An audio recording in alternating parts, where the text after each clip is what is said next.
Welcome everyone to Into the West. I'm Charles. With me today are Richard and Ian, and we're here to review some lists. So this is one of our patron list review episodes. If you're interested in getting your list review, head over to our Patreon and check out the perks there and how you can get a list like this reviewed. There's a theme to this submission, right? Yeah, so the theme this time is an army that you haven't played before. So over the last few months, we've gotten new profiles, new army lists. So these are new armies that these players are diving into at the moment. I think the first list is from Brandon, and he submitted a Realms of Men at 650 points, a King of Men Gondor. He has the heavy armor and shield, leading one banner of Minas Tirith, two warriors of Minas Tirith with shield and spear, four with just shield, six Citadel guards with longbow, three guard of the Fountain Court, and two knights of Minas Tirith.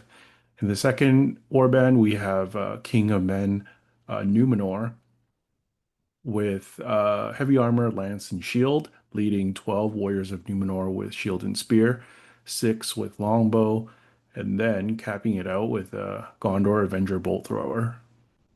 So 41 models at 650 points, 12 bows, and a big bolt thrower bow that isn't counted in the 12 bows. So yeah, the Gondor King gets 3 might, and the Numenor one gets resistant to magic and strength 5, right? Yes. I quite like Numenor in this alliance. Like just getting the fight 4 strength 5, I think it's a really good way to let them shine. Because you can get that like higher defense up front and the banner effect in there. So they actually do bring a lot to this list. It's got a good amount of shooting. I don't know why they didn't max the bows if they're going this route, but it's fine. Close enough. I want to shoot him. Come on. I want to shoot him. Getting the Fountain Court in there is it's good because it's one of the only other ways you can. Having a bit of Dom too is nice. And the Soil Guard are solid. Yeah. Yeah. Just remember all the shooting here is strength 3. So generally when you see men shooting, you're kind of like, eh, but 12 longbows is pretty solid with the Avenger bolt thrower. It's actually going to win a decent amount of shooting wars. The choice to put the Numenor king on horse, I'm guessing that is going to be his main hitter in combat. Yeah. But with the strength 5, it makes sense. Oh, you know what? I think the King of Man, does he get shield wall as well? Or no? For Gondor, I think he Yeah. should. Yeah. Yeah, so that's why he's on foot. So he's just gonna be sitting in the line, Yeah, I nice and mean protected. I mean he doesn't have it here listed as the general, but I assume so. Like most of the time when Yeah. he's at the top and it makes sense for him to be the general here. Yeah. Not like there's nothing really scary in this list, but besides like the shooting is really good because yeah, it only hits on 4s, but it's a bunch of strength 3 plus the bolt thrower and just the sheer numbers of it as well means he can afford to take casualties, whereas most other lists that'll try to get into a shooting like war with him probably Yeah. can't take that many. Yeah. I, Um, I actually quite like this because just at 650 points, like that's not very high in this edition. Like so the numbers are great, like you said, Ian, and then the battle line, like you're talking about a front line of D6/D7, backed up by Fight 5. So it's not an easy line to crack. The thing about this list is that as good as the King of Men are, with all the Uber heroes running around, like obviously like if you come up against like an Aragorn or, a Gwaihir or something like that, then you don't have a lot of answers. I mean, you always have the answers of you probably have more numbers than whatever that list has, and then you just have to tar pit them, right? Throw your guys one by one into the big hero, but no real answer, right? So that could be scary. yeah, well, that and like the low-ish might, right? Like one of them being tied to the bolt thrower means effectively in combat you have 5, which not great. It's not bad, but your heroes are just going to be sitting there calling moves pretty much. That's going to be the main thing they're doing, or maybe saving a couple for a strike to try and tackle a big thing. So you're not going to have anybody that can make plays really and do big hero combats or anything like that, which you don't Yeah. need because you have the Yeah. numbers to compensate. But Because it's yeah, I get what you mean. Because like his mounted hitter is on 2 might, right? You might call one hero combat, but then if you get that dreaded like 4 high, you're kind of like, oh, I screwed myself. But yeah, he's still only on 3 dice on the charge. So like I think most of the time, unless you have a bunch of you're trying to slingshot friends around, I don't think you're gonna call hero combats with him. Even killing 2 a turn is probably the way Yeah. for this army. I mean, you probably outnumber most armies already. This kind of reminds me a little bit of like a Arnor build because Arnor is like bodies tough to kill, but the heroes are kind Yeah. of unimpressive. Yeah, it very much is that, but it definitely has a lot more punch, but less defense than an Arnor list. But Yeah. I But yeah, mean, I think it's really solid. I would yeah. say this is fairly competitive actually. Yeah, at this points level, I like it. I think we might start seeing a bit more magic around just because people are really into like all these like big hitters now. So not having a big hitter isn't necessarily a bad thing with all the extra profiles and stuff that we just got. So you're saying this will be the play once Magic takes over, and this will be the counter to that. So, as good as this is, just wait 6 months from now. Two This steps is a ahead. slow simmer. There aren't very many armies like this where you can get 18 slots, 218 slots at 650. That's pretty good for spamming out when it's not like a horde army too. The heroes are not bad, right? It's Mm, not like you're bringing a Denethor to just fill out slots. The King of Men, they're still solid profiles. yeah. So are we going to give ratings for these lists? Just for fun. Yeah, I mean, you guys are kind of covered the weaknesses, right? I think this feels like a pretty strong list for me. Um, Probably give this like a Valor. Yeah, Yeah, yeah, I could see I it. agree with that. All right, second list. We have two lists to review from Brandon, and this is the second one. And it's Burder's Horde list at 800 points. So he has Burder as the leader, leading one Angmar Orc with banner, five Angmar Orcs with shield, five Angmar Orcs with spear, and one Hill Troll. And then he has two warbands of Angmar Orc captains with identical warbands. Each warband has five Angmar Orcs with shield, five Angmar Orcs with spear, one Hill Troll, and one Angmar Orc with bow. And then Wild War Chieftain leading one Warg Rider with throwing spears, one Warg Rider with shield and throwing spears, and four Wild Wargs for total 46 models. 4 hill trolls. Well, 3 hill trolls, birder, and a wild war chieftain. That's That's a lot of nasty. monster. Yeah, yeah. I think we talked about this for our tier list that yeah, it's gone a bit under the radar. I think the special rules are really good, and the hill trolls are sneakily one of the best non-hero monsters just because of the consistency of all the dice they get for re-rolling to win combats. Yeah, this is a good amount of hill trolls here, especially with two basically popping up potentially behind your lines. What do you guys think about the banner placement in that warband? I understand why he's putting it there because, like, putting it with Birder and a Hill Troll there has the most impact. Mm, But I assume why you're asking is like for certain scenarios, the banner VP ones, you have to be more careful with your placement of them because that's even more VPs that could be like surrounded and killed. yeah. And I think the trolls are really what makes the list shine. Yeah, I guess that is kind of nice. Is like if you're gonna bring another hero, like the Wild War Chief is another threat you have to deal with might. But Well, I don't know. I'm yet to see the Wild War chieftains play much this edition, really. So like I don't know how good they are right now. I think maybe in other lists they might be better because they're still stuck at fight five in this list, right?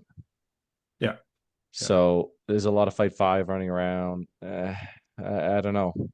yeah. I do like what he tried to do with his warband though. At least throwing in four wild wargs and 2 warg riders.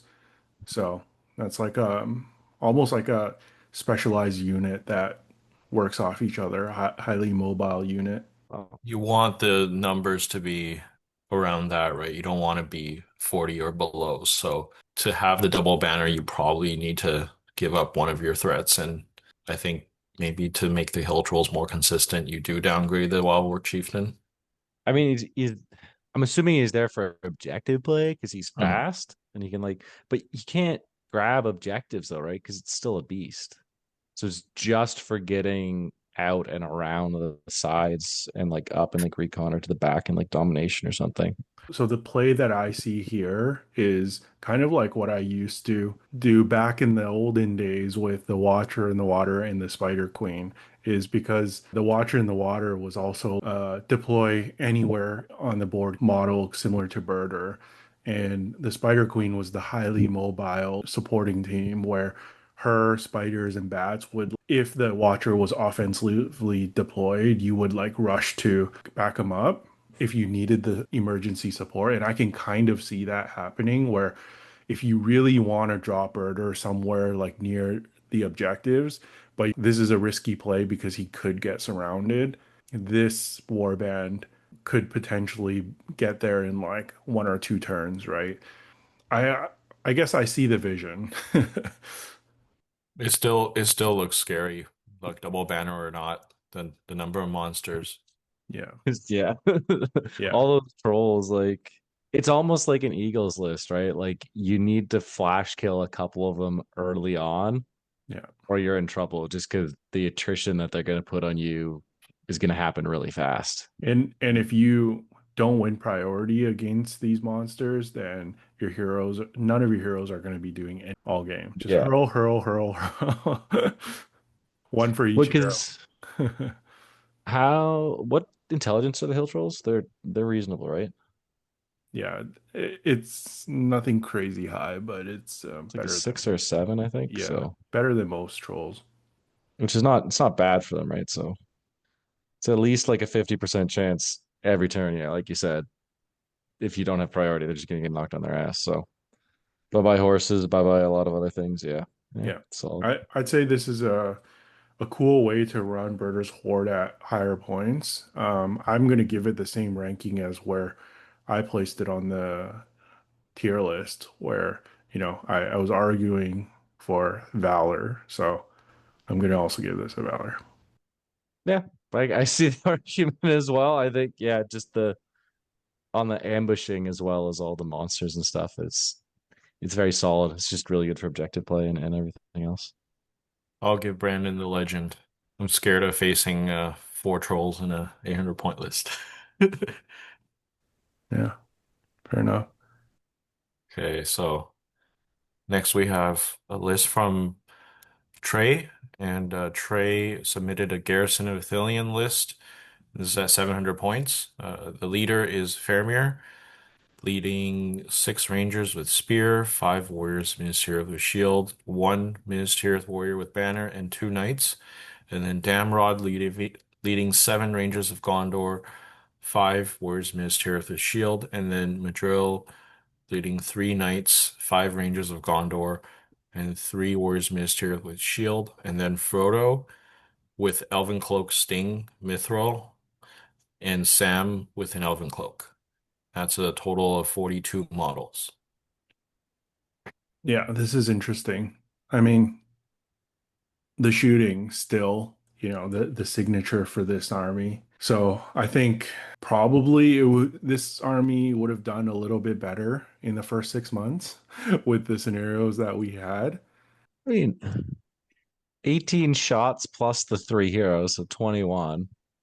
Yeah. Yeah, it's a lot of And shooting, which you would have been have impressive before. yeah. I think he's just got one banner. Yeah. Yeah. I think maybe you go for double banners in this list if you're going to invest in Frodo and Sam. And then in all those scenarios that have banner VPs, you're probably starting up by like 4 points, even if your opponent has one banner. And then just like doubles down on them having to come to you and you just shoot them off the board. I Yeah. don't know. Is that the play? I think that's probably the play, but I'm not sure you need Frodo and Sam because they are expensive, and I get that it's nice to have the VP bump, but if you're winning by 1-0 or winning by 2-0, like it's still going to be a minor anyway, and I don't think you need those like extra incentives. Like if you start off the game already winning, no matter the score, like your opponent is already kind of forced to either run to you or play the objectives, right? So. It's actually a little bit risky taking Sam as well because that's the same cost as 5 models, right? He could have 5 more models. Well, Well, does but he have the warband space for five more? yeah, I was just gonna say if you invest in one of them, you're kind of forced to invest in the second one, or because otherwise you're just grabbing another one of those small heroes like Mablung, and then you're only getting one more model.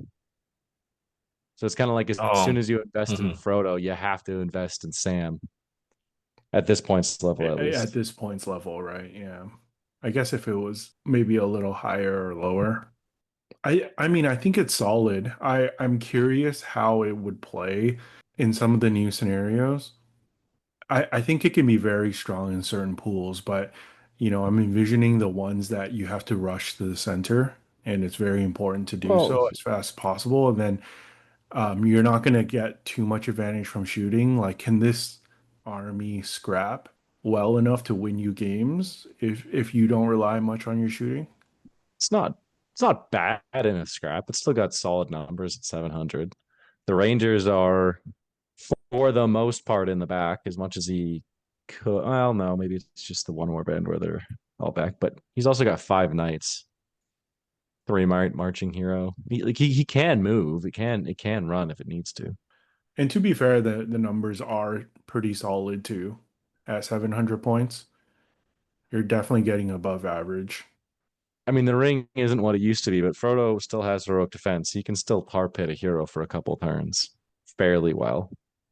Free heroic combats from Sam, just kind of on the flanks to try and slingshot other stuff around. Like there's some shenanigans you can do with this. It's not the bad that great in combat, but it's not bad at combat. Yeah. I think I would prefer if he took a few more spears, because I think all of his spears are in Faramir's warband, right? That's can become a bit of a tough like battle line to maneuver once you actually have to fight. Yeah. Yeah, I He only has one six that's spears in the weird. whole army. Yeah, that might I feel like that's a mistake. Maybe he wrote this a little quick. I mean, it's easy enough to spread because he has Rangers in all the war bands. Yeah. Um, I don't I think some of the No, I his maybe his just Rangers are all 8 points, yeah. So and the maybe other, just downgrade one knight yeah, same to thing. a He can shield drop a knight, guy, yeah, and grab a then jump, you a get a bunch of bunch of spears. spears. Yeah. yeah. I think the list is probably how you would write it at 700 points. I wouldn't necessarily want to be maybe playing this army like super competitively at this points level because I think probably at 650 without Sam seems like it would just be because it would be like pretty much the same list. You can probably go down to like 40 models and it would just feel like almost just as powerful, but you're coming up against like less powerful armies, right? Yeah. So I think I think I would feel better about that army there. hmm It's not a points value where it's good at. So Yeah. But otherwise though, like, if you did want to play at 700 points, yeah, like I think it's solid. Yeah, just the more spears. Yeah. But yeah, Hey, I yeah. think I think it's solidly in the fortitude. hmm yeah, 4-2. Yeah. Yeah. I think I agree. It's just this is probably roughly how you're going to build it at 700. I just don't know if 700 is the right points value for it. Yeah. I know they got like a bunch of like, changes to the rules that you can argue as buffs with like Frodo and Sam being VPs and Faramir got a slight glow up from the last edition, but I feel like the power level is pretty close. Yeah. Hmm. Yeah. Okay. Next, we have a list from Andrew, friend of the channel, and he brought a Moria list that he said he's excited to dive into soon. So the leader here is Durbers, leading Moria Goblin Drum, two goblins with bow, four goblins with shield, five goblins with spear, and two prowlers. And then Groblog leading three prowlers, three goblins with shield, six goblins with spear, and then a captain leading five prowlers, three goblins with shield, four goblins with spear, and the Watcher in the water. So that's a total of 43 models. So this is interesting. I've seen the Watcher being taken so far, but only in Depths of Moria. So first appearance in regular Moria here, and with a Goblin Horde. So this used to be, I guess, in the last edition, a common way to run the Watcher in the water. Form a Goblin line, and the Watcher basically supports the battle line. I think it can still work well. Obviously, the Watcher has taken some hits, and that's probably a reason why Andrew didn't go for Druzag and the Bat Swarms anymore, because it just doesn't combo as smoothly. And I think it's more now the Watcher is threatening the smaller tier heroes, like the captain level heroes that he can just eat up. He doesn't need to be worried about strikes and defenses and stuff like that. Or you just kill warriors on the front line. Yeah, I think it's mostly just about munching up, like you said, smaller heroes if the opportunity arises, but mostly just picking off. What you used to do is you pick off the spear supports off of a section of the line, eat those troops, and then your goblins would have a huge advantage just by dice in the front. And that's kind of just your only strategy now, rather than doing like the combo with the bats. It's still a great strategy, and it does put a lot of pressure on your opponent. And Durbers and Groblog both have heroic defense, so you also have things that can go and block up, tar pit enemy heroes. You have enough numbers to also do that. The drum is really solid too. It's just more about your troops doing the horde thing, and the watch is just there to make that happen. What do you guys think about the drum pick? I Because like, I think that whenever I see it, it's like a big discussion whether it's worth it because it's such a big investment, right? Compared to yeah, a banner. yeah. I think I like it in these kind of lists where it's very, very goblin heavy and it's going to put in work. The ones that you start throwing in dragons because of the points cost on those things, I think I found that the drum tends to be not worth it because the game plan for those Moria armies is focused on the dragon doing the work, doing the heavy lifting, right? They're the ones killing the heroes and the warriors, and the goblins are just meat shields. So at that point, then yeah, you don't want to spend 75 points. You're going to be shielding most of the time anyway.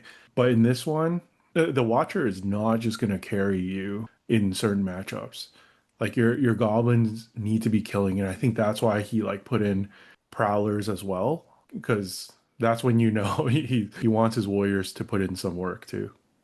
It's warbands, they look full, so it's for that 75 points. The only other thing that I can think of is to swap it for a cave troll as a second threat, but I think the goblin drum would do more. Oh yeah, yeah. The cave troll is not great anymore. I definitely take the drum. Yeah. Yeah, yeah. If you're gonna focus on the troops like this, you want your own banner effect anyway, and it'll effectively cover your whole line. But also, if you're focusing on something like this, you don't really want to be down on the banner VPs when that comes up. And the Watcher is a good way to pick off the enemy one.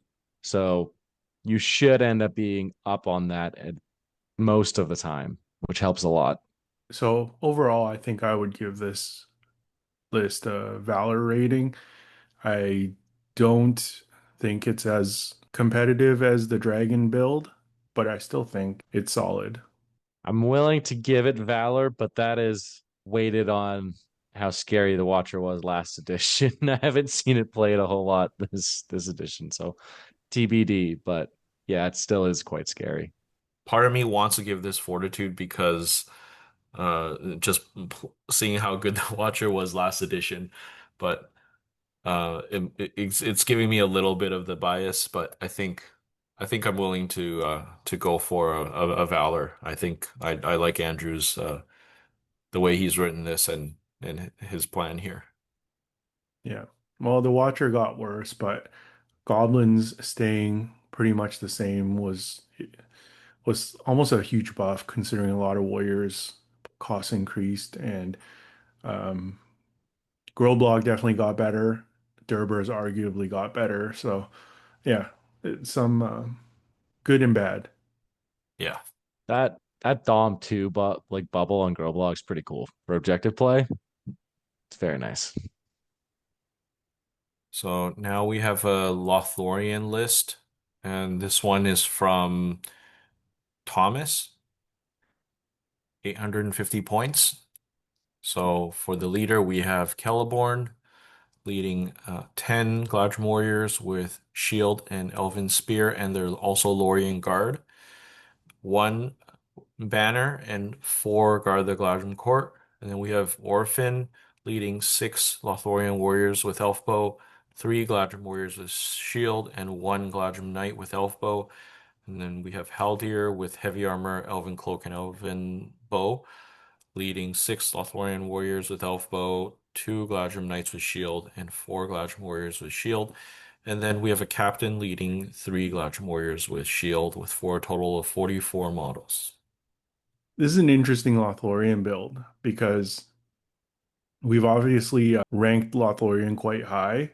And it's interesting at even 850 points, he didn't go with Galadriel, but I don't mind this build if you don't go the double caster build. I do think the double caster build is also viable, but if you don't, I like the hero options with Orphan being kind of the killy brother, Haldir being like the shooty might battery, and then Captain for the march.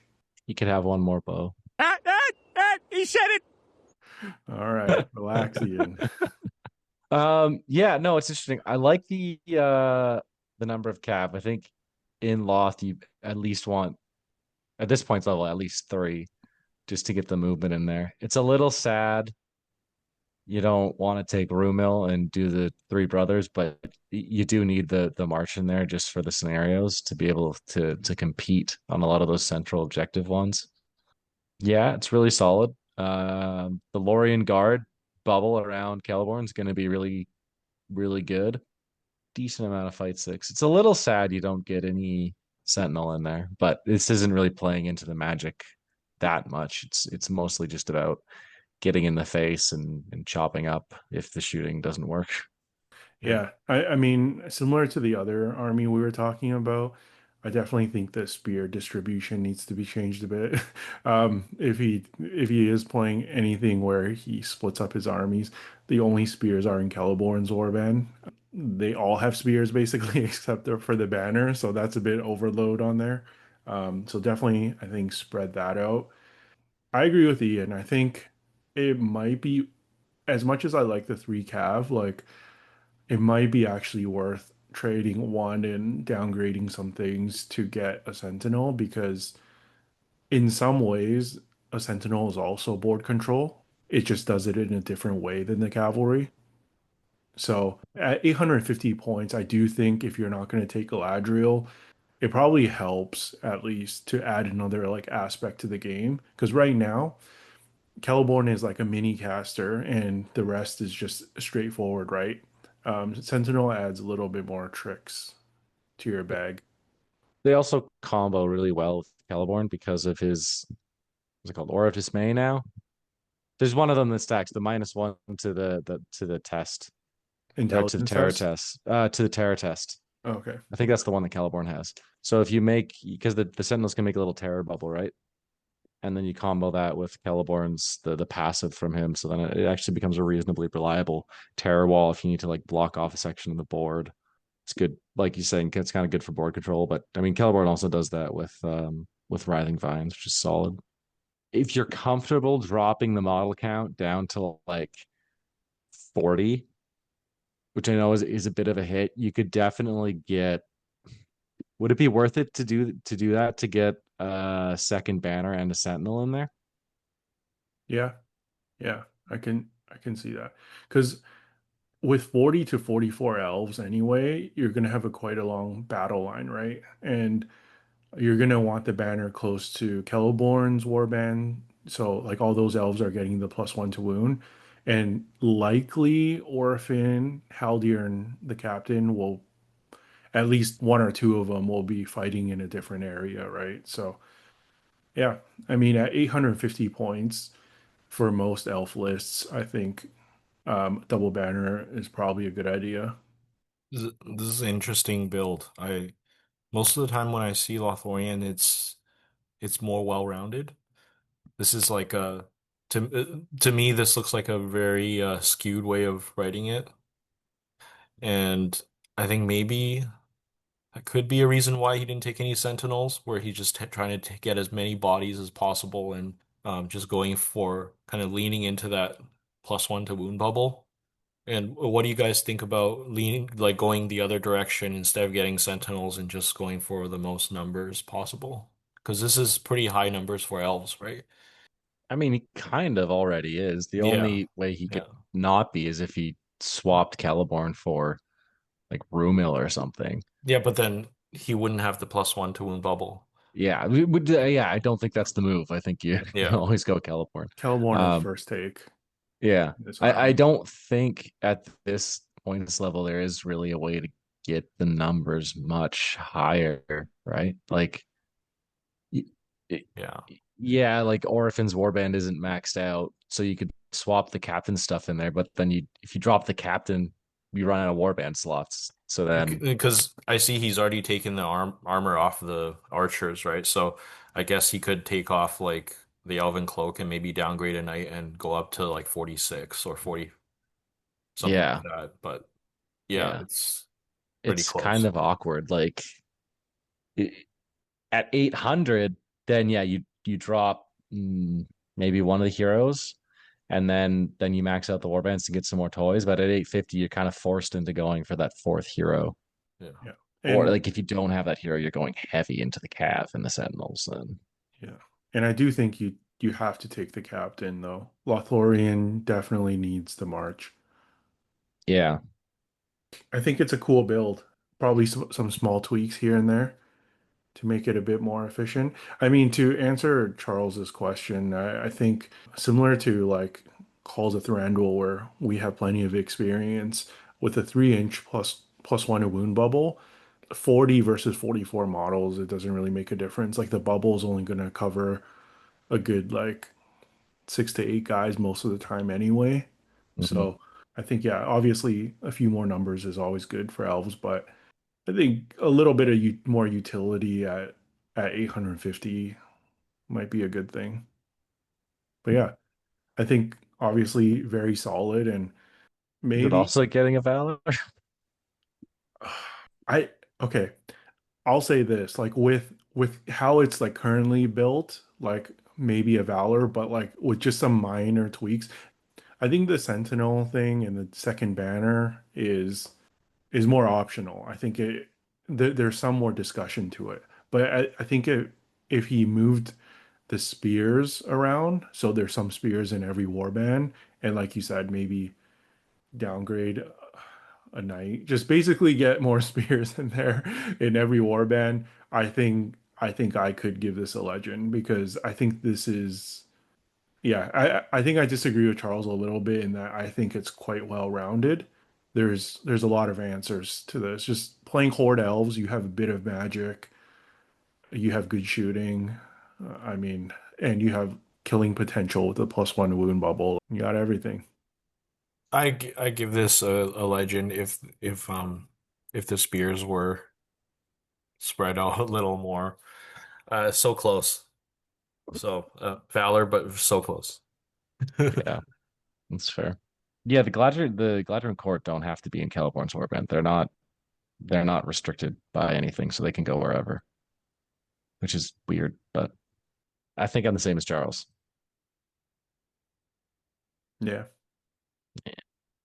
And the last one we have from Noah. Grand Army of the South at 800 points. The leader, we have the Golden King, leading 4 half trolls, 4 Abrakan Guard, 3 Haradrim warriors with bow, and 4 Haradrim warriors with spear.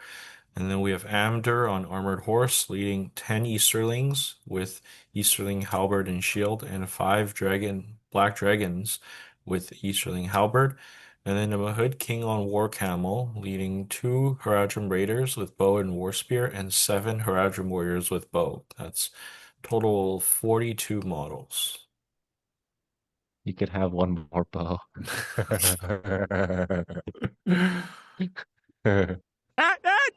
Yeah, I think this is a fun build. I like it. I've seen someone run a very similar build on Tabletop Simulator in the tournament there. If you want to go for like killy potential, like these are the heroes that you choose. But he doesn't have a big enough like Easterling contingent to consider the drum. So I almost feel like with the slight nerfs to the Mahud King not being able to take the lands, if you just go for a cheaper hero, like a captain level hero, so you get the march, and then Mm. why not make up for it by throwing 2 more half trolls in and stay at the same numbers? Or you could go up a couple of numbers either way. But I will say, like, it is kind of scary to look at a list with Golden King, Amdur, and Mahud King. It is a lot to Yeah. deal with. Yeah. 'Cause Golden King is a banner and counts as a banner now, right? Yes. Yeah. So he's got that effect and the effect from Andor, even though that it's only on Easterlings, but still. There's a lot of Easterlings there. Yeah, it's a really strong battle line. Oh. Like it's very Oh. killy. He's got a decent amount of D6 in the front line too, right? And everything is killy. Half trolls are killy. The Yeah. African guard is killy. Well, Easterlings can be killy now too, Oh, right? They all have two-handed weapons. yeah. Yeah. Yeah. It's gonna hit really hard. Yeah. And you have two very good heroes that can for either threatening other big heroes or just stalling them.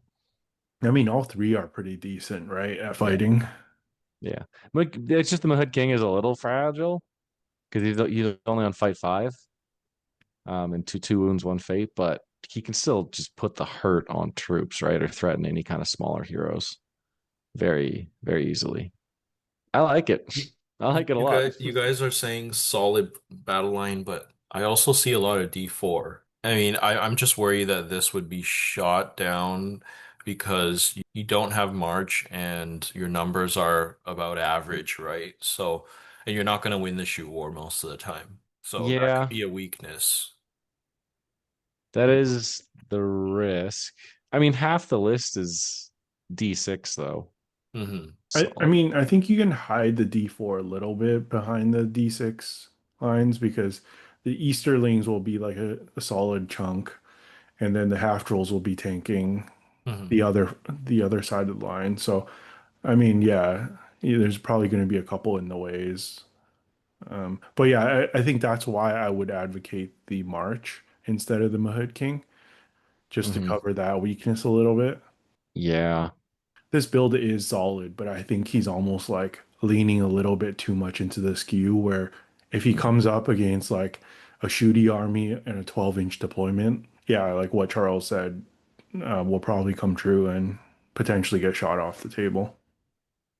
So you just thinking like Harad Chief? You can go Harad Chief or even a Mahud Chief if you want, or a Mhm. Mahud is it the Master. Tribe Master? Yeah. How would you feel about the Harad Taskmaster?